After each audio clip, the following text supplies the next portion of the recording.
Saya memberikan kesaksian. Ini Pak, Hidup itu adalah pilihan. baru saya lihat muka Bapak tuh. ada Tunggu tambah ganteng ya itu. Sorry Pak. Saya memberikan kesaksian hidup itu adalah pilihan. Mati adalah kepastian. Disinilah kita mau belajar kesaksian. Bahwa Injil itu adalah firman Allah. Injil itu adalah perkataan. Saya mau percaya loh. Ya, kalau dulu saya baca buku silat, namanya saya pakai kopi yang bagus sekali. Saya buku pegang sampai selesai buat. Begitu juga kalau kita mau hidup memilih Tuhan. Kejadian 1 ayat 27. Tuhan menciptakan manusia laki dan perempuan. Tuhan. Saya percaya pada Injil itu. Kejadian 1 ayat 27. Laki perempuan itu menciptakan. Makanya itu di dalam Kejadian 6, umur manusia itu direncanakan apa? Zaman Kejadian 6 ayat 3, 120 tahun. Nah, kita harus memiliki hidup yang mau benar di dalam Tuhan. Firman Tuhan itu hidup. Di dalam Yesaya 19 ayat 2, Mesir melawan Mesir. Nah, di situ ayat 17 sampai 23 itu akan kembali.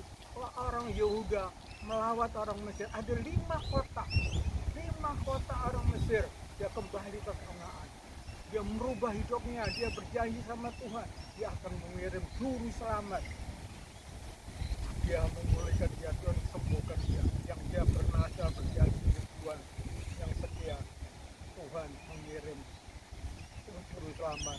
Dan Tuhan menyelamatkan dia, menyembuhkan segala penyakit. Kalau kita mau percaya, kembali kita hidup di dalam Tuhan, karena hidup kita ini anugerah kasih Tuhan. Ya, makanya di Roma 12 ayat 1 sampai 21. Ayat 1, dan kuserahkan tubuhmu, hidup yang kudus dan yang berkenan kepada Tuhan. Kudus dan berkenan kepada Tuhan. Dan rubahlah pikiran kita. Ini perintah Tuhan.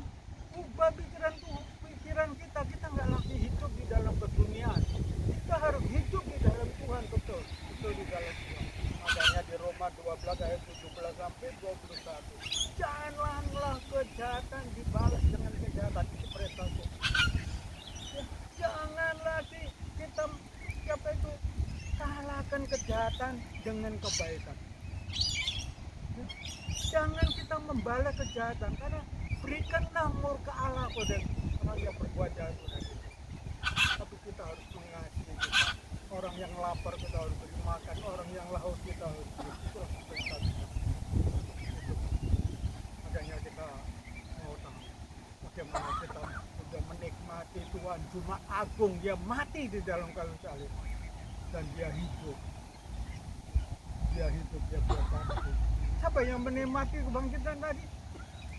Tuhan tidak menciptakan sekali. Kita orang hidup yang di dalam Tuhan, hidup yang penuh hidup di dalam kesusahan. Kita hidup di dalam Tuhan itu. Tuhan menciptakan di taman Eden, taman yang indah, taman yang penuh kebahagiaan. Berarti ada berkat. Jadi berkat itu penting. Waktu Yesus mati di kayu salib dan dia menguburkan orang kaya yang namanya Yusuf dari Kirene, orang kaya. Maria itu kaya, dia yang memberikan persembahan minyak narkoba yang 300 dinar. Itu orang kaya dibutuhkan, jangan bilang anti kemakmuran. Tuhan tidak menciptakan manusia miskin. Ingatlah, kita butuh kekayaan, tapi hati-hati, kekayaan itu bisa kita menjadi sengsara kalau kita sudah itu kembali. Kalau kita ditugaskan Tuhan menjadi saksi Kristus. Kita harus bisa menjadi saksi Kristus. Apa saya sudah menjadi saksi Kristus? Kalau kita mau menjadi saksi Kristus, kita pertama harus mati dulu. Kita harus berkorban. Apa yang dikorbankan kita? Harga diri kita, kesombongan kita. Itu harus dikorbankan dulu. Baru layak kita melayani Tuhan. Itulah benar, kita melayani Tuhan. Tapi kita ingat, Allah kita adalah Allah yang cemburu. Di dalam Keluaran 20 ayat 5, Allah itu cemburu. Kita nggak bisa hidup cuma melayani Tuhan, orang miskin. Saya kalau mendengar orang-orang yang di firman Tuhan. Wah, siapa itu yang memberikan 200 juta pada orang miskin, tapi tidak peduli dengan gereja kecil. Apa itu benar? Apa itu sempurna? Apakah dia layak menjadi saksi Kristus? Ini yang penting di dalam hidup. Allah kita adalah Allah sendiri. Kita harus perlu gereja kecil. Memang perlu panti asuhan, tapi gereja akan dulu. Gereja sekali lagi satu. Gereja adalah rencana Allah, ciptaan Allah. Itu perlu diperhatikan. Hamba Tuhan, penginjil perlu diperhatikan. Ya, kita nggak bisa hanya cuma panti asuhan aja cukup. Kalau mendengar ada orang yang S3, wah ngomongnya boleh gitu, saya katakan, aduh, itu sudah sempurna. Sudah baca lah firman Kejadian sampai Wahyu. Apalagi ada satu orang Jakarta, orang Jakarta pasti mendengar. Oh, yang bilang yang di dalam Kristus, Filipi 1 ayat 21 didengung-dengung, yang di dalam Kristus mati adalah keuntungan. Saudara pasti tahu, saudara mendengar siapa orang ini. Setelah dia berkorban masuk penjara 2 tahun, apa yang terjadi? Dia bukannya bertobat, bawa istri baru. Kalau yang lama-lama itu siapa dia? Dia bilang mati dalam kehidupan. Apa dia benar begitu? Harus hati-hati, firman jangan dipotong sebelah juga. Kita hidup di waktu 14 ayat 13. Orang berbahagialah orang yang mati di dalam Tuhan, yang hidupnya tidak ada kedustaan, tidak bercela, itu yang mati di dalam Tuhan. Dan di dalam ayat 3 Wahyu 14 kita harus menjadi manusia baru, nyanyian baru, hidup baru, katanya. Kita mau mimpi, mau hidup berbahagia, kita jangan seperti Sarah. Sarah coba lihat Sarah. Ya, Tuhan itu mengampuni Sarah walaupun Sarah ada berbohong di Kejadian 21. Waktu Sarah umur 89 tahun, tahun depan kamu menyamar. Tertawa Sarah itu. Malah malaikat Tuhan kamu tertawa. Tidak, lu bohong. Apa janji Tuhan dia digenapi? Nah, Sarah walaupun ada bohong, akhirnya dia diberkati lahir. Dan Sarah waktu mati umur berapa? Kejadian 23, umur 127 tahun. Dia mendapat bonus. Kenapa Sarah bisa yang begitu? Dia mendapat Abraham itu suaminya sebagai tuan. Dia menghormati istri, menghormati suaminya. Ini kembali istri jadilah seperti Sarah. Hormatilah suaminya. Hormatilah malah waktu suami mengadakan pelayanan jadi benar-benar jangan seperti Lot. Akhirnya mereka kita harus dukung kita semua. Jangan nanti jadi STI katanya suami takut istri, istri menakut-nakuti suami. Dukung, suami itu perlu didukung karena istri itu penolong. Jangan jadi apa? Preman nanti polisi istrinya jadi preman.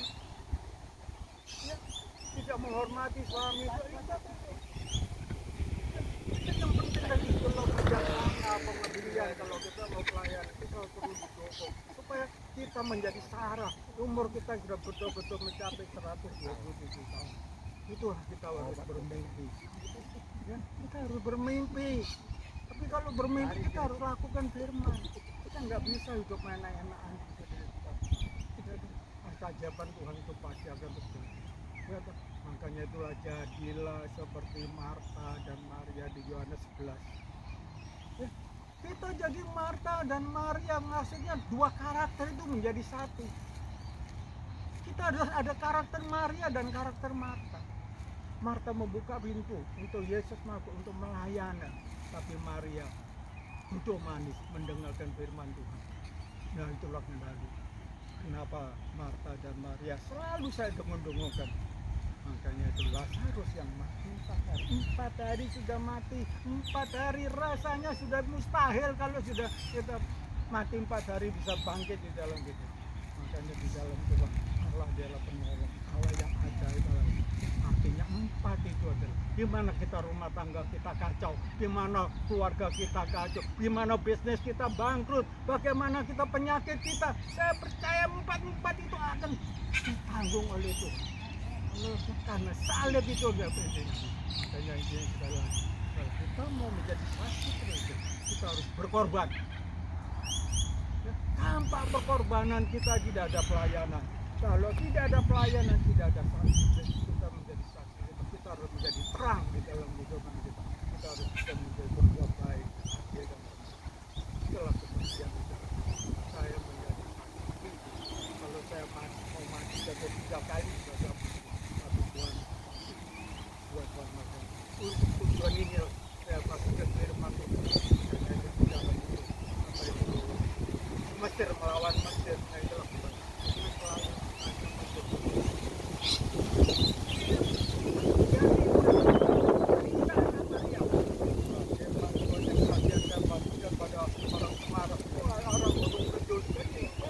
Saya 2 keluarga, 2 rumah diselamatkan karena dia bicarakan Isa anak Maria. Isa anak Maria itulah sama dengan Yesus. Jadi kita harus mengerti bijaksana, jangan ngawur asalnya saudara. Supaya jangan terjadi kasus Muhammad Kece akan terjadi. Kita harus berdoa untuk Muhammad Kece. Coba Yesus 10 tahun dia berdoa untuk hakim-hakim yang benar, hakim yang tidak ada yang adil. Kita harus berdoa sungguh-sungguh di dalam Tuhan. Saya percaya Tuhan pasti akan